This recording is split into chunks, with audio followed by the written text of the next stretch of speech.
Item ಯಾವುದೇ ಇರಲಿ try ಮಾಡಿ ಆಚಿ ಚಿಕನ್ ಮಸಾಲಾ. ರಣದೀಪ್ ಸಿಂಗ್ ಸುರ್ಜೇವಾಲಾ ಅವರು ಬೆಂಗಳೂರಿಗೆ ಬಂದಿದ್ದಾರೆ. ಅವರಿಗೆ ಸತೀಶ್ ಜಾರಕಿಹೊಳಿ ಅವರು ಸಾಥ್ ಕೊಟ್ಟಿದ್ದಾರೆ. ಮುಂದಾಗಬಹುದಾದಂತಹ ಪ್ರಕ್ರಿಯೆಗಳೇನಿದೆ ಅದು ಇವರ ನೇತೃತ್ವದಲ್ಲಿ ಮತ್ತು ಸುಪರ್ದಿಯಲ್ಲೇ ನಡೆಯುತ್ತೆ. ನಾಳೆ ಬ್ರೇಕ್ಫಾಸ್ಟ್ ಮೀಟಿಂಗ್ ನಡೆಯುತ್ತೆ. ಬ್ರೇಕ್ಫಾಸ್ಟ್ ಮೀಟಿಂಗ್ನಲ್ಲಿ ಅವರು ಎಲ್ಲ ವಿಚಾರಗಳನ್ನು ಕೂಡ ಕ್ಲಿಯರ್ ಮಾಡ್ತಾರೆ.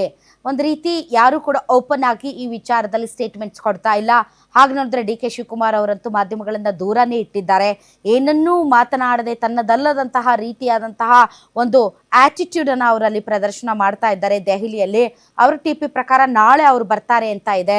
ಮೋಸ್ಟ್ಲಿ ಅವರು ತಡರಾತ್ರಿ ಬಂದರೂ ಕೂಡ ಆಶ್ಚರ್ಯ ಪಡಬೇಕಾಗಿಲ್ಲ.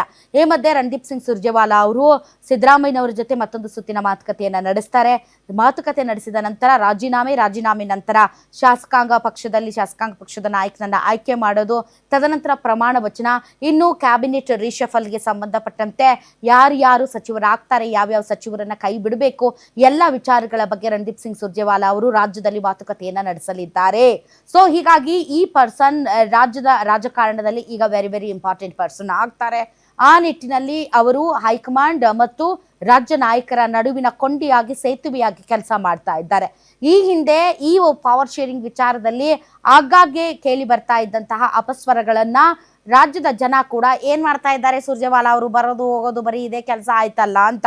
ಇನ್ನೊಂದು ಕಡೆ ಬಿಜೆಪಿ ಅವರಂತೂ ಸುರ್ಜೇವಾಲಾ ಅವರನ್ನ ಯಾವುದೇ ಕಾರಣಕ್ಕೂ ಒಂದ್ ರೀತಿ ಬಿಡ್ತಾ ಇರ್ಲಿಲ್ಲ. ಯಾಕೆ ಅಂತಂದ್ರೆ ಸುರ್ಜೇವಾಲಾ ಅವರು ಸುಟ್ಕೇಸ್ ತಗೊಂಡು ಹೋಗಕ್ ಬರ್ತಾ ಇದ್ದಾರೆ ಅಂತ ಅವ್ರ ಮೇಲೆ ಅಲಿಗೇಷನ್ ಕೂಡ ಮಾಡ್ತಾ ಇದ್ರು.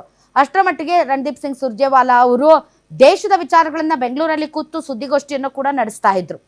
ಇವತ್ತು ಅವರ ಪಾತ್ರ ತುಂಬಾ ದೊಡ್ಡದಿದೆ. ಯಾಕೆ ಅಂದ್ರೆ ಈ ಟ್ರಾನ್ಸಿಷನ್ ಏನಿದೆ, ಈ ಬದಲಾವಣೆ ಏನಿದೆ, ಈ ಬದಲಾವಣೆ ಸುಸೂತ್ರವಾಗಿ ಜರುಗುವ ನಿಟ್ಟಿನಲ್ಲಿ ಹೈಕಮಾಂಡ್ನ ಒಬ್ಬ ಕೊಂಡಿಯಾಗಿ ಸೇತುವೆಯಾಗಿ ಬಂದಿರುವಂತಹ ಸುರ್ಜೇವಾಲಾ ಅವರು ಈ ಬದಲಾವಣೆಯನ್ನು ಎಷ್ಟು ಸುಸೂತ್ರವಾಗಿ ನಡೆಸ್ತಾರೆ ಅನ್ನೋದನ್ನ ಹೈಕಮಾಂಡ್ ಕೂಡ ನೋಡ್ತಾ ಇರುತ್ತೆ. ಆ ಹಿನ್ನೆಲೆಯಲ್ಲಿ ರಣದೀಪ್ ಸಿಂಗ್ ಸುರ್ಜೇವಾಲಾ ಅವರು ಬಹಳಷ್ಟು ಮೀಟಿಂಗ್ಗಳನ್ನ ಮಾಡೋದಿದೆ, ಶಾಸಕರನ್ನು ಕೂಡ ಮಾತಾಡ್ಸೋದಿದೆ, ಸಿದ್ದರಾಮಯ್ಯನವ್ರನ್ನೂ ಕೂಡ ಮಾತನಾಡಿಸೋದಿದೆ. ಇವನ್ ಡಿ ಕೆ ಶಿವಕುಮಾರ್ ಅವ್ರು ನಾಳೆ ಬಂದರೂ ಕೂಡ ಅವ್ರ ಜೊತೆನೂ ಕೂಡ ಮಾತುಕತೆ ನಡೆಸೋದಿದೆ. ಹೀಗಾಗಿ ಸುರ್ಜೇವಾಲಾ ಅವರು ಹೊತ್ತು ತಂದಿರುವಂತಹ ಸಂದೇಶ ಮತ್ತು ಅವ್ರು ಏನು ಹೇಳ್ತಾರೆ ಅನ್ನುವಂಥ ಕುತೂಹಲ ಸಿಕ್ಕಾಪಟ್ಟೆ ಜಾಸ್ತಿ ಇದೆ.